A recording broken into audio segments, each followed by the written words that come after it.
दोस्तों, आज के हम इस वीडियो में बात करने वाले हैं भारत की कांग्रेस पार्टी इलेक्शन क्यों हार रही है? ऐसे क्या इम्पोर्टेंट रीज़न्स हैं जिसकी वज़ह से ख़ास करके लोकसभा के इलेक्शन जो है पिछले 10 सालों से हार रही है और उनकी जो सीटें हैं वो भी जो है काफ़ी कम उनको मिल रही है। इसके पीछे क्या रीज़न है? आइए इस सारे मुद्दे के ऊपर आज थोड़ा-सा डिटेल में डिस्कशन करने की कोशिश करते हैं और समझने की कोशिश करते हैं कि वो क्या रीज़न्स है और उसके लिए कांग्रेस पार्टी क्या कर सकती है। हम ये क्लेरिफ़ाई कर देना चाहते हैं दोस्तों कि ऐसा नहीं है कि कांग्रेस पार्टी सारे इलेक्शंस हार रही है। कांग्रेस पार्टी जो है वो स्टेट के इलेक्शंस जीत रही है और वो बीजेपी के अगेंस्ट जो है स्टेट के इलेक्शंस जीत रही है। हाँ, लेकिन वो पिछले 10 सालों से लोकसभा के इलेक्शंस ज़रूर हार रही है और उसके अंदर जो सीटें मिल रही है वो भी काफ़ी कम है। इसलिए हम इन दोनों मुद्दों के अंदर जो है डिस्कशन करने की कोशिश करेंगे। दोस्तों, आप हमारी इस वीडियो को अंत तक देखिए ये समझने के लिए कि कांग्रेस पार्टी जो है वो लोकसभा के इलेक्शंस क्यों हार रही है और हाँ, हमारी चैनल को आप सब्सक्राइब करना मत भूलिएगा। दोस्तों, सबसे बड़ा डिफरेंस कांग्रेस पार्टी और बीजेपी के लीडर्स में ये है कि कांग्रेस पार्टी के अंदर जो लीडर्स हैं, जो बड़े लीडर्स हैं, खास करके जो टीवी के ऊपर जो आपको हमेशा देखने को मिलते हैं, वो वकील हैं, वो पढ़े-लिखे प्रोफेशनल्स हैं, एजुकेटेड लोग हैं। वो एक्चुअली पॉलिटिशियंस नहीं है। जैसे कि अगर आप बात करते हैं पी चिदम्बरम की, रणदीप सुरजेवाला की या फिर सलमान खुर्शीद की या शशि थरूर। शशि थरूर जो है वो एक तरीके से एक पॉलिटिशियंस नहीं है। वो यूनाइटेड नेशंस के अंदर जो है वो इंडिया को रिप्रेजेंट करते थे। तो ये बेसिकली कोई पॉलिटिशियंस नहीं है, ये प्रोफेशनल लोग्स हैं। और वहीं अगर हम बीजेपी की बात करें तो बीजेपी के अंदर आप देखिए लाल कृष्ण आडवाणी जी जैसे थे, अटल बिहारी वाजपेयी थे, अभी नरेंद्र मोदी जी हैं या फिर जो या योगी जी है या फिर अमित शाह है, ये एक पॉलिटिशियंस लोग हैं। तो ये एक बहुत बड़ा डिफरेंस है और ये क्यों डिफरेंस है आइए इसको थोड़ा समझने की कोशिश करते हैं। दोस्तों, जो पॉलिटिशियंस होते हैं उनका जनता के साथ में डायरेक्ट कनेक्ट होता है। चाहे वो गलत पॉलिटिशियन हो, चाहे वो अच्छे पॉलिटिशियंस हो, चाहे वो बुरे पॉलिटिशियंस हो, लेकिन उनको ये पता होता है कि क्या कहने पे पब्लिक जो है पब्लिक को पसंद है। वहीं जो प्रोफेशनल लोग होते हैं उनको अपने काम में अच्छे होते हैं बट वो डायरेक्ट जो है उनका पब्लिक से इतना कनेक्ट नहीं होता है।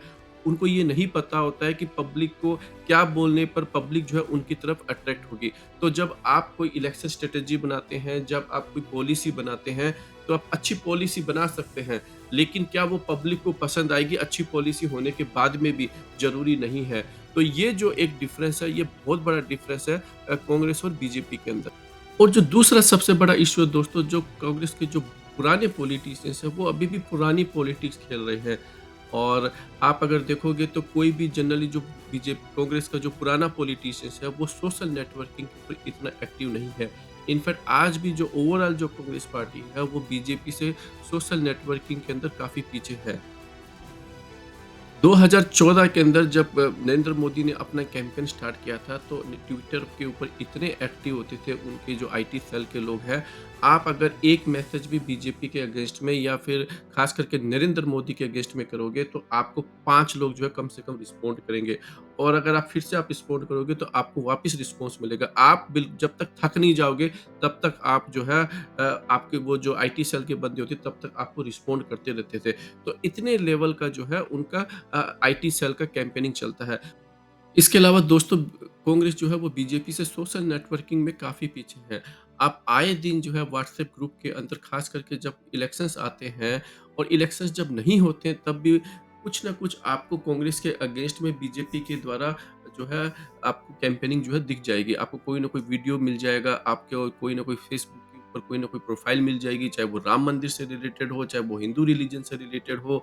तो ऐसे जो है वो अपना प्रचार करते रहते हैं। वही कांग्रेस जो है वो इन सब चीज़ों के अंदर काफ़ी पीछे है। दूसरा दोस्तों जब भी कोई व्हाट्सएप के अंदर कोई भी मैसेज आता है, चाहे वो फेक होता है, तो कांग्रेस के सपोर्टर अगर उस व्हाट्सएप ग्रुप में हैं, वो कभी भी रिएक्ट नहीं करते हैं, वो कभी भी रिस्पॉन्ड नहीं करते हैं। वहीं अगर कोई कांग्रेस का सपोर्टर अगर किसी व्हाट्सएप ग्रुप के अंदर अगर बीजेपी के अगेंस्ट में कुछ डाल देता है या कांग्रेस कांग्रेस के सपोर्ट में कुछ डाल देता है, तो बीजेपी के सपोर्टर काफ़ी अग्रेसिव हो जाते हैं। और क्योंकि कांग्रेस के सपोर्टर जनरली चुप होते हैं, इसलिए बीजेपी को इसका काफ़ी एडवांटेज मिलता है और जो बीजेपी के जो सपोर्टर हैं, वो इन व्हाट्सएप मैसेज को फॉरवर्ड करने में काफ़ी आगे रहते हैं और फेसबुक वगैरह के ऊपर काफ़ी शेयर करते हैं। इसलिए बीजेपी का काफ़ी ज़बरदस्त तरीके से प्रचार भी होता है। इसके अलावा दोस्तों कांग्रेस जो सबसे बड़ी गलती कर रही है वो है कि अपने एक मुद्दों को पकड़ के रखना चाहिए। जैसे कि रफ़ाल का मुद्दा उठाया, इस मुद्दे को जो है आपको छोड़ना नहीं चाहिए। जैसे कोविड के अंदर लाखों डेथ हुई, इस मुद्दे को छोड़ना नहीं चाहिए। हाँ, हो सकता है कि आप कुछ स्टेट इलेक्शंस हार गए, उसके बाद में पब्लिक ने आपको वोट नहीं दिया। देखिए, मोदी जी में और कांग्रेस में यही फ़र्क है कि मोदी जी कोई भी मुद्दा छोड़ते नहीं हैं और वहीं कांग्रेस जो है वो मुद्दा जो है उसको अगर इलेक्शंस में अच्छे रिजल्ट नहीं मिलते हैं तो उसको छोड़ देते हैं। देखिए मोदी जी और बीजेपी एक जो है अपनी एक स्ट्रैटेजी अपनाते हैं कि अगर आप झूठ को 100 बार बोलोगे तो आपको उस झूठ जो है वो भी एक तरीके से सच हो जाता है। और ऐसा बहुत बार हो चुका है कि जो स्टेटमेंट कई बार राहुल गांधी ने या कांग्रेस ने नहीं दिए हैं, वो भी जो है आपको कांग्रेस के ऊपर जो है एक तरीके से कांग्रेस का नाम उसमें इंक्लूड हो गया है और उससे कांग्रेस को काफ़ी नुकसान हुआ है। तो उसी तरीके से कांग्रेस को अपने मुद्दों को बना के रखना चाहिए और उस पर जो है नॉन स्टॉप जो है आप उनको कैंपेनिंग करती रहनी पड़ेगी। अब दूसरा मुद्दा आता है दोस्तों नेशनलिज्म का। देखिए इसके अंदर भी जो है बीजेपी को जो है कांग्रेस के ऊपर एज है और यही जो है सबसे बड़ा एक रीज़न है कि कांग्रेस जो है सबसे बड़ी गलती यहीं पर करती है और वो कैसे करती है आइए इसको समझने की कोशिश करते हैं। देखिए कांग्रेस ने 70 साल इस देश पे राज किया है और कांग्रेस वो पार्टी है जिसने इस देश को आज़ादी दिलाई है। उसके इतने सारे लीडर थे चाहे वो सरदार पटेल हो, नेहरू जी हो, गांधी जी हो, उन्होंने देश को आज़ादी दिलाई है और देश के आज़ादी के संग्राम में उन्होंने भाग लिया है। और आप देखिए कि इन लीडर्स की इतने सारे लीडर्स हैं जिनकी कभी बर्थ एनिवर्सरी आती है, कभी डेथ एनिवर्सरी आती है। अगर आप उन एक-एक दिनों को ले लेते हो, अगर इतने सारे लीडरों का और आप उस दिन को अगर भुना लेते हो, अगर आप उसका प्रचार करते हो कि देखिए इनकी वजह से हमारे देश को ये आज़ादी मिली है और इन्होंने जो है देश की आज़ादी है, तो आप उस नेशनलिज़्म को क्लेम कीजिए क्योंकि ये आपकी हकीकत है। और वहीं पर जो है कांग्रेस की बजाय एक्चुअली बीजेपी इसके अंदर फ्रंट फुट पे बैटिंग करती है, यही कांग्रेस के लिए जो है सबसे बुरी खबर है। और वहीं दूसरी तरफ बीजेपी जो है वो सरदार पटेल का स्टैच्यू बनाकर जो है फ्रंट फुट पर बैटिंग कर रही है। आप बोलिए ना कि सरदार पटेल हमारे लीडर थे और इतने बड़े लीडर थे कि हमारे विरोधी को भी उनका स्टैच्यू बनाना पड़ गया। देखिए, मोदी जी ने एक मोबिल की फैक्ट्री लगाकर जो है ढिंढोरा पीटते रहते हैं, वहीं जो है कांग्रेस इस पे डिफेंसिव खेलती है।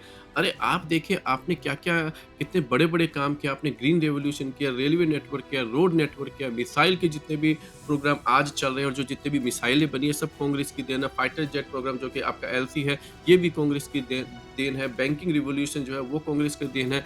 जितने भी जो इंडस्ट्रियलाइजेशन हुआ है, जितने भी जो इंडस्ट्री ज़ोन बने हैं आप बड़े-बड़े जो स्पेसिफिक एसईजी ज़ोन बने, वो सारे कांग्रेस की देन है। इतनी सारी सिटीज़ का डेवलपमेंट हुआ, इतनी मेट्रो जो है, वो सब कांग्रेस की देन है। आईटी, कंप्यूटर कांग्रेस की देन है। गारमेंट एक्सपोर्ट रिवॉल्यूशन ये कांग्रेस की देन है। जितनी भी डैम्स बनी है, ये सब कांग्रेस ने बनाए हैं और यहाँ तक कि मिलिट्री के अंदर एक पहली ऐसी कंट्री है जिसने मिलिट्री एक्शन लेकर बांग्लादेश जैसी कंट्री का निर्माण कर दिया। न्यूक्लियर टेस्ट इन्होंने किया। इसरो जो है कांग्रेस ने किया। हाउसिंग फॉर पुअर जिसके ऊपर मोदी जी आजकल क्लेम करते हैं, ये सब कांग्रेस की देन है। जितने भी जो टॉयलेट प्रोग्राम है, ये भी कांग्रेस की देन है। स्कूलों के अंदर जो बच्चों को फूड मिलता है, ये भी कांग्रेस की देन है। न्यूक्लियर सबमरीन का जो प्रोग्राम है, ये भी कांग्रेस की देन है। राइट टू इन्फॉर्मेशन एक्ट है, ये भी कांग्रेस की देन है।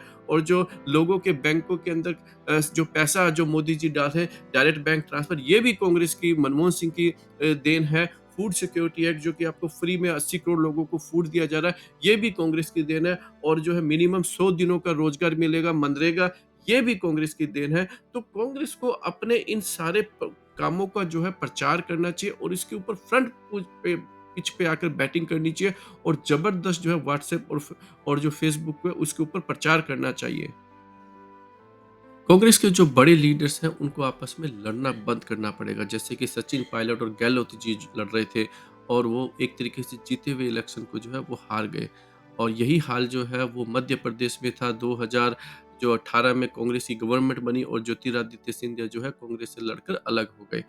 और इस बार जो है कमलनाथ जी जो है वो दूसरे लीडर्स की सुनने को तैयार नहीं थे और वही जो है उन्होंने अपनी पुरानी तरीके से ट्रेडिशनल पॉलिटिक्स खेली और वो फिर उसके अंदर इलेक्शन हार गए और यही हाल जो है छत्तीसगढ़ में था।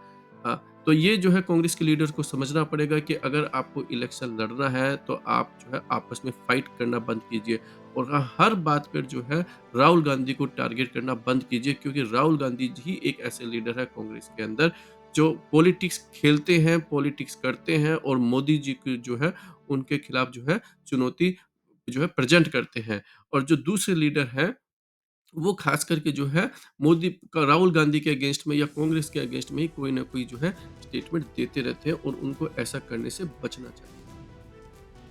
आज के इस वीडियो में दोस्तों इतना ही। आप बताइए आपको ये वीडियो कैसा लगा और हमारे वीडियो को आप लाइक और शेयर और सब्सक्राइब करना मत